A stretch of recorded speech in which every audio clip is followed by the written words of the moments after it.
So finally ஒன்று தான், justice for Aarthi. எனக்கு இந்த ஆர்த்தி அப்படின்ற ஒரு பேரை சொல்றதுக்கே பயமா இருக்குது.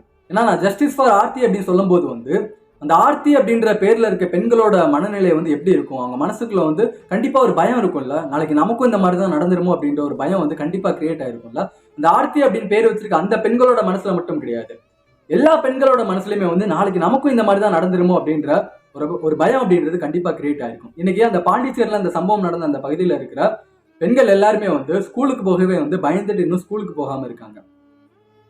நம்ம எவ்வளவுதான் நம்ம நாடு முன்னேறிடுச்சு, நம்ம நாட்டுல வளர்ச்சி அடைஞ்சிட்டோம் அப்படின்னு சொல்லிட்டு நம்ம பேசிட்டு இருந்தாலுமே இந்த மாதிரி சம்பவங்கள் நடக்கும்போது பெண்கள் எல்லாருமே 50 வருஷத்துக்கு பின்னாடி போயிடுறாங்க. எவனோ செஞ்ச ஒரு தப்புக்காக எதுக்காக பெண்கள் 50 வருஷத்துக்கு பின்னாடி போகணும்? எல்லா பெண்களுக்கும் இந்த ஒரு தண்டனை ஏன் அப்படின்றது தான் மிகப்பெரிய ஒரு கேள்வி.